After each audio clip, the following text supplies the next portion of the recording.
I recently went to see Iron Man 3. It's not something that I'd usually cover in the Stephen and Joe show, because I kind of like to save that for things that you've probably forgotten, and things that you'd like to maybe remember, maybe things that you've not heard of before that's just a little bit different.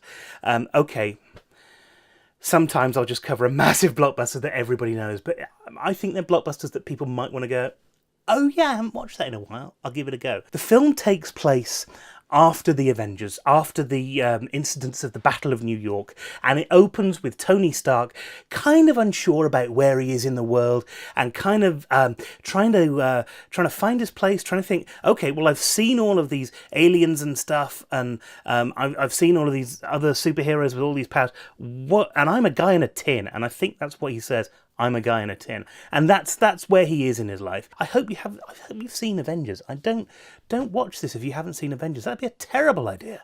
This is all done against the backdrop of a shadowy figure, a terrorist known only as the Mandarin, who keeps blowing up locations all over the city. The press asks Tony Stark, "Are you going to go after this Mandarin guy?" And he says no, because he's going to leave it up to Iron Patriot. Now, Iron Patriot is basically the reworked version of War Machine with Colonel Rhodes in, so you get to see him back from the last two films as well. And he's the guy who is kind of owned, operated by the United States government, and he's off trying to hunt down this Mandarin. That is until Happy Hogan, who is Tony Stark's bodyguard and driver in the second one, played by Jon Favreau, who used to be the director of them. He is injured in a massive explosion outside a Chinese cinema. And Stark says, "Okay, Mandarin, bring the battle to me."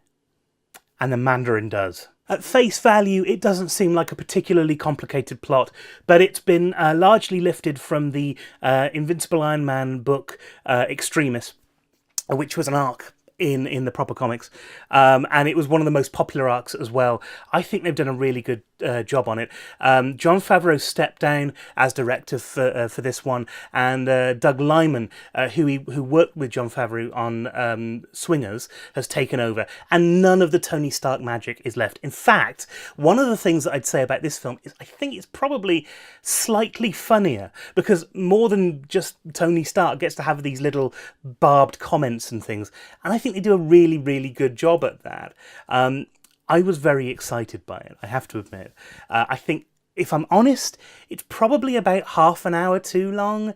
There's a massive battle scene in the end, and if you're not a fan, I think that some people are going to sit there and go, I'm bored with this. I could do without this. I don't need this anymore. If you're a fan, it's really, really good. I know I keep saying really, really a lot. I don't know how to stop myself. If anyone knows, tell me. Maybe I should just put a card up every time I say really, really, and a big red card comes up saying I'm sorry. Overall, this is actually a little bit more of a moody piece than the previous ones. It's balanced by the comedy in it as well, but there's a massive sea change when Tony Stark and the Mandarin actually come face to face for the first time, which is quite an interesting part in the movie. You kind of expect that with a superhero movie anyway. I get the feeling that they've tried to take a lot from Christopher Nolan's Batman. Actually, the way that the Mandarin is introduced in the first part, in these little video clips that are kind of showing the terrorist bombings that he's doing, that it feels realer than, say, the villain in the original Iron Man movie, or the guy with the whips in the second one. It's less comic booky in that respect, and I think to some extent it benefits from it. On the whole, I'd give this a massive 2 thumbs up, because I have 2 massive thumbs. A little tip, however, if you're used to previous Marvel films where they had a little cut scene after the sort of the first part of the trailer, well, they've not done this with that film. What they have got, however, is a scene right at the very, very end of the credits. And it does mean if you're going to see it at the cinema, you've got to sit through all of the credits in the cinema before it comes on. Everyone will leave. You'll feel like you're doing something incredibly wrong. The people will come with their little carts, wheeling them out, and will just stand there and look at you and going, why haven't you left yet? The film's over. Look, the credits are rolling. Why haven't you left? Is it worth seeing this? I don't know. I'm a big fan of the series anyway, so For me, it was. Maybe if you're just a normal, ordinary, everyday movie-going guy, and you're not that interested in it, other than seeing a great action film, then maybe it's not. I don't know. I suppose it's really up to you. Anyway, that's my opinion. Let me know yours by leaving a comment below.